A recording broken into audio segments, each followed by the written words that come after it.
Since independence, Nigeria has had close to 20 leaders. Some came as prime ministers, others as democratically elected presidents, others seized power through a coup, and one came as an interim leader. Many of these leaders only let trails of failure, ethnic bigotry, and a level F corruption that is not seen in many parts of the world. Nonetheless, very few have managed to stand tall and leave marks that will never be forgotten.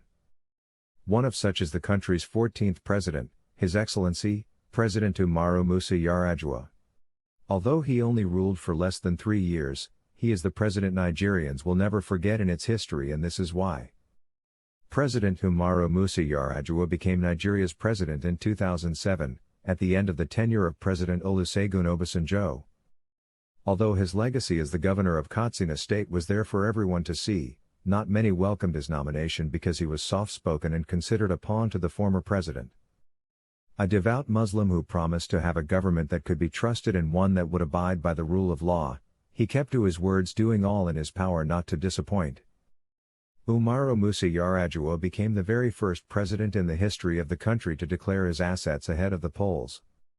Unsurprisingly, the man ran one of the most corrupt free governments ever in the history of Nigeria. That is not to say some people close to his administration did not have questions to answer. Under his administration, unspent funds were made to be returned to the national treasury. This has never happened before Yar'adua took to power. More than any other president in the long history of the country, Yar'adua had the common Nigerian on his mind. It was because of this that in a country where prices of everything are always on the rise, Yar'adua reduced the price of fuel from 70 naira to 65 naira, and it remained that way all through his stay in power. Another amazing thing the Yar'adua's government did was to initiate the dredging of the River Niger Bank, Abuja Metro Line, Abuja-Kaduna Rail and the Abuja-Kano Rail. Another major achievement of the president was that at the time when he came on board, the country was grappling with strong agitations from the Niger Delta area of the country over the control of petroleum resources.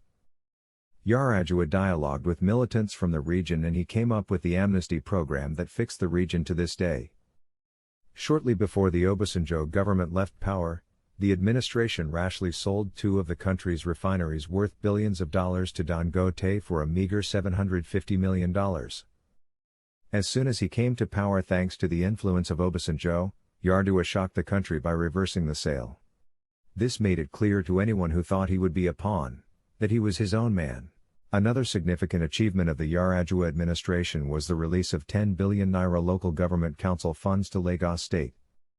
The funds were previously withheld by former President Olusegun Obasanjo due to political differences he had with the then governor of the state, Bola Ahmed Tinubu. With regard to the rule of law, which his government is well known for, he introduced judicial reforms. He also ensured that the judiciary was free from any form of interference. To the surprise of many, the courts had the free will to work according to the law so much that they annulled some elections, including for members of his own party, the People's Democratic Party. Born into a political family, he understands the working of the system and how corrupt it has always been. It was because of this that he made a conscious effort towards improving the country's electoral process. He did this by seeing through with an electoral reform that will help fix the system in the country. There were some gains during this period, but the nation still continues to battle with issues of electoral malpractice. The many giant strides of Yar'adua sadly came to an end in May 2010. This was a few weeks before his 3rd year in power, when he died at the age of 58. Before his demise, Yar'adua had a plan for the country through his 7-point agenda, which covered the energy sector reform to make Nigeria an industrial nation by 2015. Others are agricultural development using technology, guaranteeing international standards of education for all, improving security, land reforms, improving the rail and road networks, as well as expand agricultural and mineral sectors. Now, with all his gains, are you also of the opinion that Umaru Musa Yar'adua, though spending only a short time in power, was Nigeria's best president to date?